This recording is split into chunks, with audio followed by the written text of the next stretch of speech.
Hello everyone, it is Jazz here. Today I'm going to be talking about 5 of my favorite audiobooks. Now I've listened to several audiobooks and I've really enjoyed most of the audiobooks that I've listened to, but there are 5 that have really stuck out to me as some really cool ones to check out. Let me tell you my short little thoughts on these fabulous audiobooks that I'm recommending today. Starting off in no particular order, I'm going to talk about the audiobook for The Girl on the Train by Paula Hawkins. So this is a really well produced, awesome audiobook. It features 3 readers for each perspective of the book because the book is written in 3 different perspectives, so they had a different woman read each section of the book and they read it really excellently. I actually think that I enjoy the audiobook better than the actual book. It's a very well written book and I gave it 4 stars. I really liked it, but I would probably give the audiobook like 5 stars. I do think there were certain sections of the book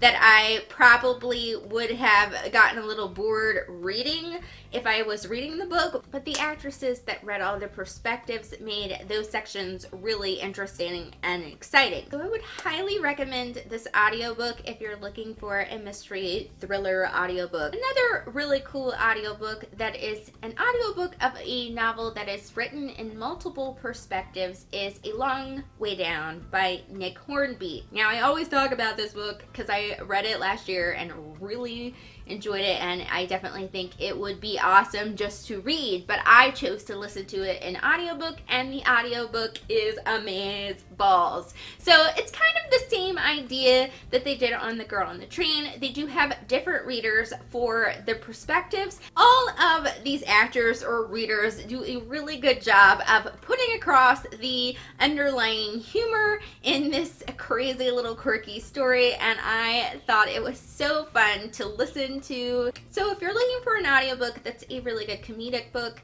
I definitely think this one is the one for you. Now for an audiobook that is not technically an audiobook, it's actually a radio play adaptation, but it is still an audible listen, so I decided to include it in this video anyway. And this is the BBC's radio play adaptation of Neil Gaiman's Neverwhere. Neverwhere is one of my super favorite books, and so I was super excited to listen to this radio play. It's such an excellent cast of actors, and it is really well adapted. It gets a lot of the story into the adaptation, and it's just a really cool thing because it is a play, so you're not getting all the descriptions in between in the story, but it actually comes across really well what's happening. I think it would still come across really well even if you've never read Neverwhere, but this one is definitely a super one for people that are fans of the book. The only thing about it is that now I really want a Neverwhere movie featuring the actors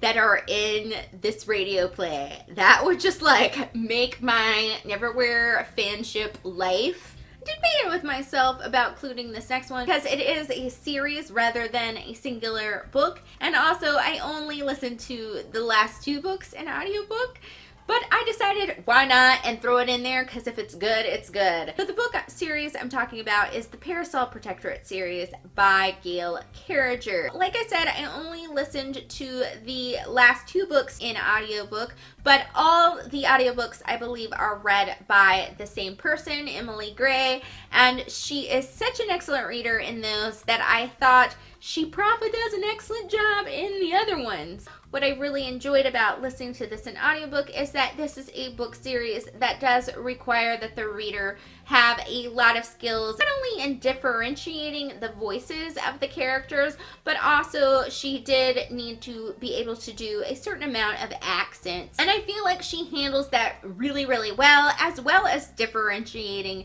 the characters. Each character had a different cadence in the way they spoke, and also spoke the way the author described. The reader also does a really nice job at really putting across the comedic elements of the story, because there are quite a few comedic elements to this, and she also gets across the more serious elements of the story as well. I just got the biggest kick out of listening to this on audiobook, and if I reread the series, I think I would definitely read the 3 books that I didn't listen to in audiobook over again in audiobook, because it is super fun, and it is a really good one to listen to while reading along, because sometimes there were some vocabulary words in the series that I wanted to look up. So if you like urban fantasy or paranormal or steampunk or alternate history or any kind of thing like that, I think you should definitely give the audiobooks of Parasol Protectorate a try. The last audiobook that I have to talk about is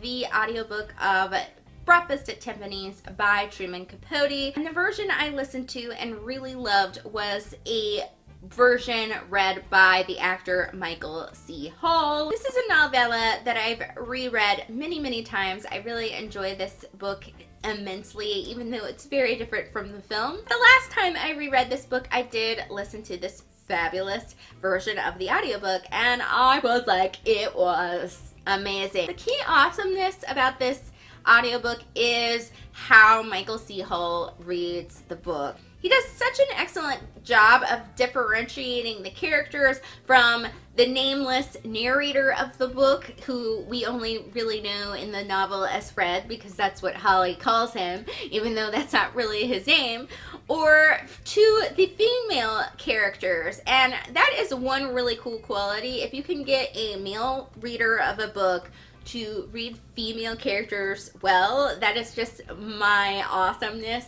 in a box. Because a lot of times I've listened to audiobooks where male readers either don't even try to inflect a feminine tone to the female characters, or they try to, but it ends up being this high cornball thing. Almost rather male readers don't even try to do a female inflection if it's gonna be like this. Michael doesn't do that. He inflects a tone that is feminine and shows you that this character is feminine, but it doesn't come off like silly at all. It comes out really well acted, and that just makes me super happy. I feel like that is the difference between like a good audiobook and like a great audiobook, is how an actor or a reader differentiates the voices. Highly recommend this if you like literary fiction or anything like that, or quirky stories. This one is one to check out. So those were 5 of my favorite audiobooks that I have